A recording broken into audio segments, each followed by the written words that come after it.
lungsod nang naitalang 17 individual na ang kanilang naaresto. Ang Metro Manila Development Authority o MMDA ang No Contact Apprehension Policy o NCAP sa Metro Manila. Sa ang ilang mga dokumento ay peke.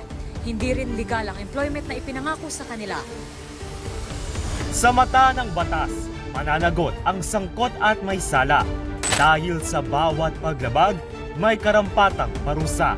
Alamin ang mga pananagutan sa likod ng mga bawal dito sa Hoy! Bawal Yan!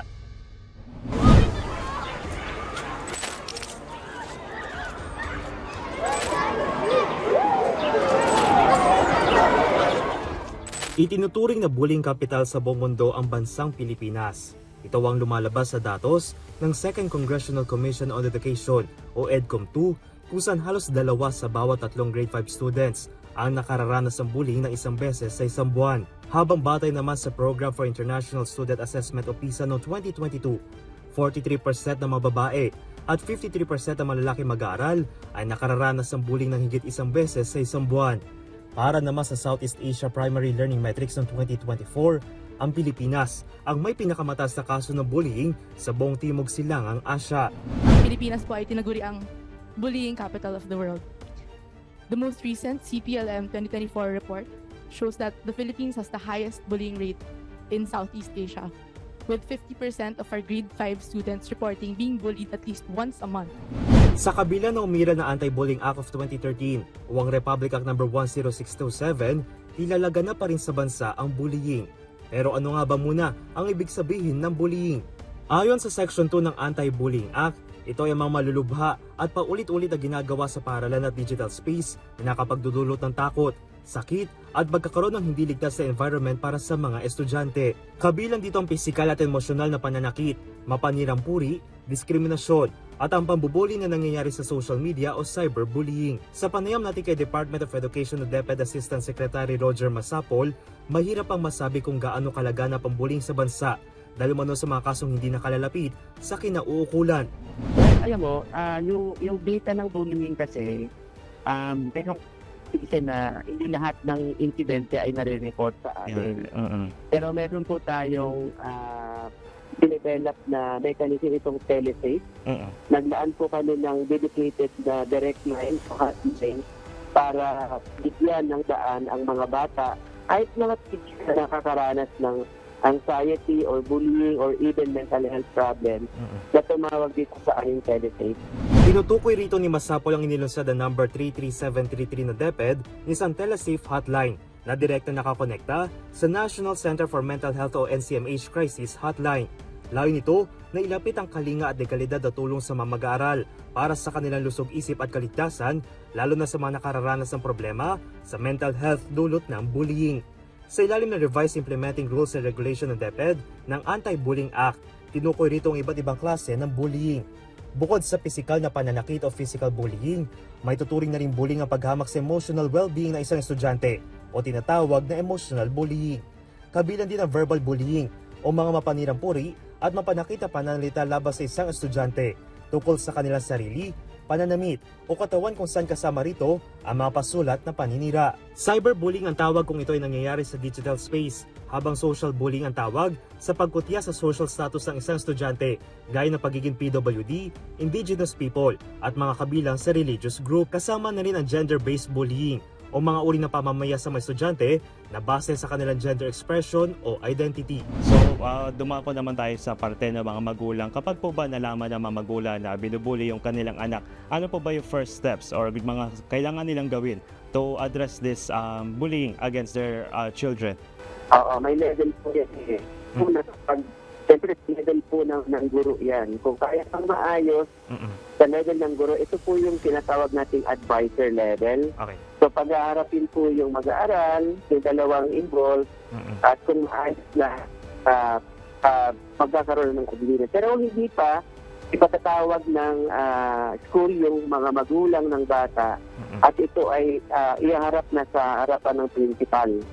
At kung hindi pa rin maayos yan sa harap ng principal, i-elevate na po yan sa division office. So, sa higher level na po, sa supervision. Hanggang sa kung hindi maayos, hanggang sa makarating yan sa central office. Pero madalas po, sa experience naman ng DepEd, Sa school level, na-resolve na natin yung mga problema at yung mga kulang, agreement, through sa Child Protection Committee. Lahat po kasi ng school natin sa buong Pilipinas, mayroong Child Protection Committee na siya yung nag-handle ng mga ganitong klaseng kaganapan sa school level, lalo na ng bullying. Okay. So paano po ba natin masasabi na resolved na yung kaso ng isang bullying case po? Sasabi natin na yung bullying cases, unang kapag hindi na naulit Okay. at nakapag-aral ng maayos yung mga involved na bata, at naging magkaibigan na ulit yung dalawa na involved doon sa bullying. Basta ito sa peer-to-peer po yung pangyayari. So, madalas naman po ay nagkakasundo naman sa experience namin at thankfully. na-report ng aming mga schools. School level pala ay nagkakasundo na at through the intervention ng Child Protection Committee kasama po sa local government unit ay natutundo ka na po yung incident ng bullying. Sa isang pag-aaral noong 2022 ng De La Salle University, naging espasyo ang social media ng cyberbullying. Sa katunayan, sa ulat ng United Nations, 50% ng mga batang Pilipino edad 13 hanggang 17 ang naapektuhan ng cyberbullying. Ayon din sa pag-aaral, 152 na kabataan edad 15 hanggang 24 ang nakaranas ng pambubuli. That's good to hear, Asek. Dumako naman po tayo sa maybe one of the most dangerous types of bullying, which is sa cyberbullying na nangyayari po sa ating digital space. Bakit po ba dumarami yung kaso ng mga cyberbullying? Kasi po, unang-una, alam naman natin na lahat ng bata ay mayroong Cellphone, sa internet at mayroong access sa social media. At madalas pong ginagamit na medium to do some bullying, cyberbullying ay ang mga social media platforms like Facebook, Twitter, or yung X, Instagram at iba pang mga avenues. Expose po yung mga bata sa ganyang klaseng form sa social media. So, magmumuna po doon mayroon po binuo na sa learning support services namin sa DepEd, binuo na isang team na parang itingin sa mga without us waiting a complaint na nabuli kami, nagtitingin-tingin na rin kayo sa media post, lalo ng mga estudyante namin kung ano yung mga na pwede namin makonsider na act of bullying na so proactive po yung ginagawa sa DepEd. Balibang hindi na po kami nag-aantay lang ng report. Yung proactive na rin. Para lang maiwasan na ba na at the early onset noong attempt to bully ay bullying ay ma-address na kaagad. Ano po ba yung mga usually na-observe nyo pong mga cases ng cyberbullying sa social media, Asek? Halimbawa, pagpo-post ng mga picture na dapat na hindi kaaya-aya o kaya pangiinsulto, alam mo yun, di ba sa social media kapag yung picture mo ay wala pa yung tulot, bawal po yun. So, sa data privacy, madalas po gano'n. Minsan, pinapahiya. Okay, Asek, paano naman po papanagutin itong mga cyberbully na to? Iba po ba siya iba po yung treatment sa mga traditional bully? Normally po ay kumbaga magkakaroon po ng intervention ng ating guidance counselor. Okay. Yung train po natin ng mga counselor sa school or even sa mga taga-division office po kung walang available na counselor sa school, sinatap po natin yung services ng ating mga guidance counselor sa division offices. At doon po nagbibigay po ng layered na mga intervention, mga psychosocial intervention o kaya yung bully. Kami po kasi sa DepEd naniniwala na parehas po yung bully at yung bully, kaya natin po sila ng intervention on mental health or something. Kaya po binabalance po kasi minsan tingin po namin mas kailangan pa ng intervention ng bully kaysa doon sa bully. So kaya yun po, balance po yung aming approach. Although, yung to protect ng nabully kasi sa kanya yung isa nung nanambuli, medyo advanced na po na yung pagiging bully ay kailangan i-protect natin. Base sa Revised Implementing Rules and Regulation ng Anti-Bullying Act, may 3 level na pagdidisiplina sa mga kaso ng bullying. Unang level ay para sa mga may tuturing na minor bullying acts kung saan ang mga guro ang pangunahing tutugon sa kaso at kung ito ay magtutuloy-tuloy ay dudulog na sa Learner Formation Officer. Ang second level ay para sa mga serious bullying act o mga uri ng akto na nagdudulot ng pananakit sa estudyante kung saan kailangan ng intervention ng Learner Formation Officer o inatasang opisyal ng paaralan. Sa third level naman ay sangkot na rito ang principal o mga school head sa pagsasagawa ng mga investigasyon at kung kinakailangan ay katuwang na rito ang law enforcement at other related agencies. Well, ang alala na yung civil shadow, even sa civil code, family code natin, ang alala sa mga teacher natin, consider sa second parent po ba? So, obligado po ang paaralan na pumaksin agad para sa mga bata na nagkaranas po ng pambubuli at nakagawa po ng bullying. So, sa part po ng mechanism na nabanggit ko kanina, yung Child Protection Committee sa school at kapag po ang school level ay nakitaan ng kapabayaan, mayroon din pong parampatang function. Ang teacher na tinolerate ng teacher sa higher up, lalo na po madalas pong ganito na elevate pag nangyari po yung bullying sa school. So, kasi may yung mechanism. Although covered pa rin namin ang private school, mas madalas po kasi very aggressive mga parents natin sa private school. Sa korte yung it's a bullying, pero yung korte naman yung iba, binabalik sa DepEd kasi mayroon po alam ng korte na mayroong mechanism at the school level yung DepEd. So meron po bang difference yung bullying sa public schools and then private schools, ASEC, or kupano? Wala naman. Ang kaiba lang ay yung paano siya i-address. Kasi ang private school kasi mayroon din silang sariling child protect policy on bullying. Mayroon tayong child protection committee at ang mga private mayroon din sila pero may iba silang mechanism. Kapag po ba napatunayan na isang bully o isang estudyante, ano po ba yung mga sanctions or yung mga disciplinary actions na pinapataw sa mga ito? Pwede po siyang ma-reprimand, depende sa gravity ng offense. Pwede rin po siyang ma-exclude o pwede siyang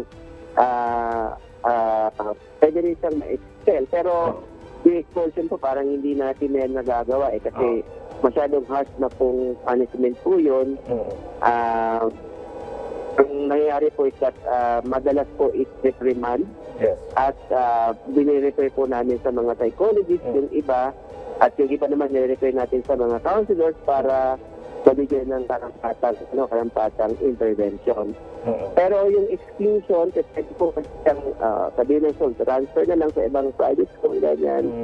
Pero wala pa po tayong attempt na mga cases na expulsion. Kasi yung expulsion po, kailangan po ng approval ng Department of Education Secretary po.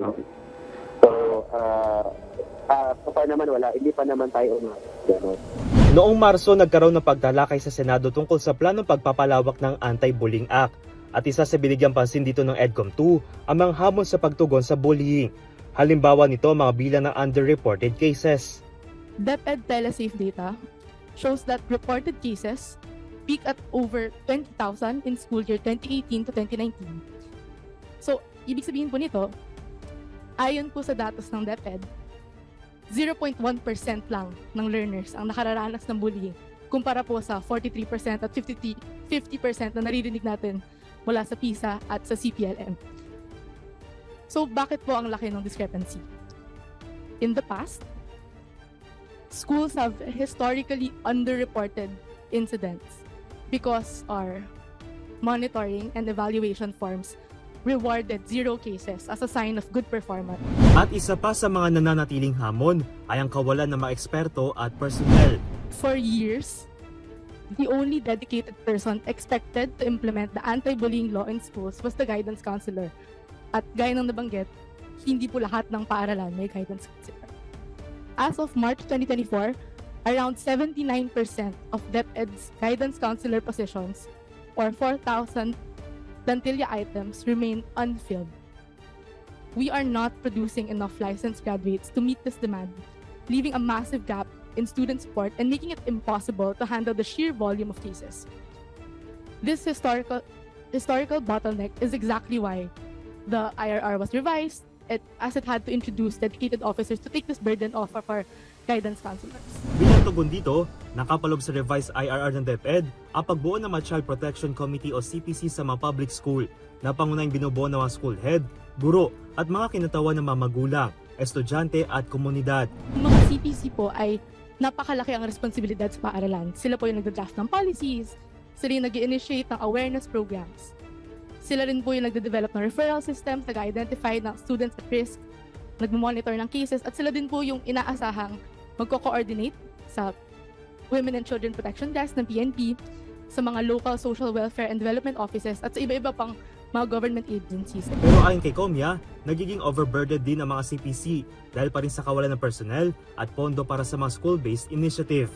Batay naman kay Atty. Razel Ann Requesto ng Bureau of Learner Support Services ng DepEd, pinalalakas na nila mga mekanismo upang tugunan ang mga ganitong problema. We've been working hard for the hiring of guidance counselors in the interim or under contract of service. We also have the school counselor associates positions that we are working in collaboration with the DBM on. Installation of closed-circuit television or CCTV po in the school's common areas. The implementation of random bag inspection to deter the bringing of potential weapons or contraband. We have also been strengthening our policies. Currently, we are revisiting our child protection policy to streamline and strengthen these responsive mechanisms. Patuloy man ang sinasagawang hakbang ng DepEd, nakikita rin paraan nito ang kalagaan ng mga magulang upang manguna sa paggabay sa kanilang anak at may turo na nararapat agawi at kabutiang asal. Kita namin na pwede makatulong sa DepEd para ma-address namin yung mga challenges ay yung involvement ng parents sa kanilang education ng kanilang mga anak sa DepEd. So, kaya po nag-lunsad po ang DepEd ng policy na kaagapay o ibig sabihin kaagapay ng DepEd ang mga magulang sa pagpapatupad ng mga alituntunin ng paaralan, which are the parents. Kasi nakikita po namin yung mga parents, lalo na yung mga pakinesa ng grade 3, nandun lang sa school, nag-aantay na lumabas yung kami ng mga anak. So, ang ginawa po namin ay take advantage para magkaroon din po siya ng opportunity na makatulong sa DepEd para ma-isan yung nararanasan ngayon na incident. Okay, we're down to the last couple of questions. Sek, ano po ba yung magagawa na bawat isa or hindi lang estudyante at guro para makatulong na tuloy ang wakasan yung bullying? Okay, that's a good question, ano? So, ano ba yung magiging role ng iwasan na yung pagdalaganap ng bullying sa ating komunidad? Kasi it takes a village to educate as well. Yes, exactly. Kaya dapat bawat yung sa ating community member, the PTA, the local government unit sa barangay, and even the private sector and mga magulang, kailangan po ay merong role na i-play para ma-safeguard po yung ating mga kabataan sa loob ng paaralan. So, kaya naman po, di ba, sa tuwing bigyan ng eskwela, kailangan makikipag na ipatawag po na PTA meeting, kailangan po pumunta yung parents para malaman nila ang progress ng kanilang mga anak. Tama. Minsan kasi, nagpapakit talaga ang parents kapag magpapakit sa yung taon kaya hindi update po ano nangyari sa mga anak nila. So lahat po, pwedeng makatulong po sa DepEd. So ano po ba yung mensahe nyo ngayon? Lalo parang maraming balita or issue na pumapalibot sa bullying. Ang mensahe po sa ating publiko is that may mga nangyayari bullying or insidente ng bullying na nauwi sa ng mga ating kabataan. As a community member, kailangan ma-involve tayo dito sa pag-secure ng security ng ating mga kabataan. Kung nandun ka lang ang bahay mo malapit sa bahay, kasi baka kailangan maging involved tayo at i-report natin kung may nakikita tayong mga na-obserbahan natin na dapat malaman ng otoridad ng paaralan. At makakasiguro po kayo na ang DepEd po sa pamumuno ni patuloy namin nag-isting ang mga mekanismo para ma-safeguard yung safety at yung pag-aaral ng mga kabataan natin sa public and private school po. So, may mga bago pang policy. I'm sure ito sa nangyaring ito. Mayroon pong mga policy adjustments or policy. Kasi nakita namin na mayroon pang room for improvement po ang DepEd para hindi na po maulit itong mga nangyari last week at ngayong week. Medyo po nakakabahala at nakakalungkot yung mga nangyari. So, even po sa mga kasamahan natin sa media, mas lalo na po ang sa media na mai-disseminate po natin ang mga polisiya ng DepEd tungkol po sa bullying. May share po ba kayo mga policy adjustments po na parang inihanda nyo pong ipatupad prior to this events po? Yun nga po, yung bagong issue namin, DepEd Order, yung DepEd Order number 6 of 2026, Child Protection Policy, at yung ating anti-bullying law na mayroong bagong issue lang na IRR. So, ayan po na first policies ng DepEd that protects learners by studying in public and private school. Ika nga, it takes a village to raise a child. Dahil ang pagturo ng mabuting asal sa mga kabataan ay hindi lamang sa apat na sulok ng classroom lamang makukuha.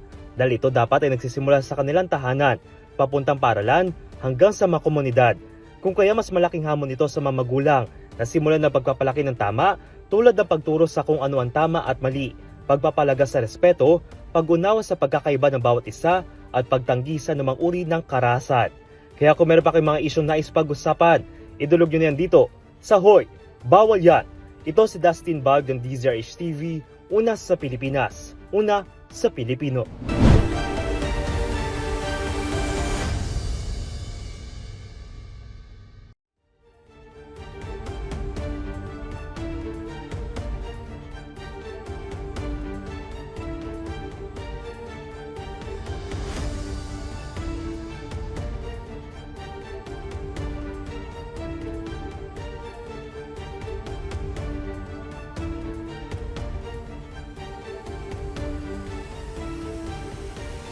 Ito ay bunsod ng naitalang 17 individual na ang kanilang naaresto. Ng Metro Manila Development Authority o MMDA ang No Contact Apprehension Policy o NCAP sa Metro Manila. Sa ang ilang mga dokumento ay peke. Hindi rin legal ang employment na ipinangako sa kanila. Sa mata ng batas, mananagot ang sangkot at may sala. Dahil sa bawat paglabag, may karampatang parusa. Alamin ang mga pananagutan sa likod ng mga bawal. Dito sa Hoy! Bawal Yan!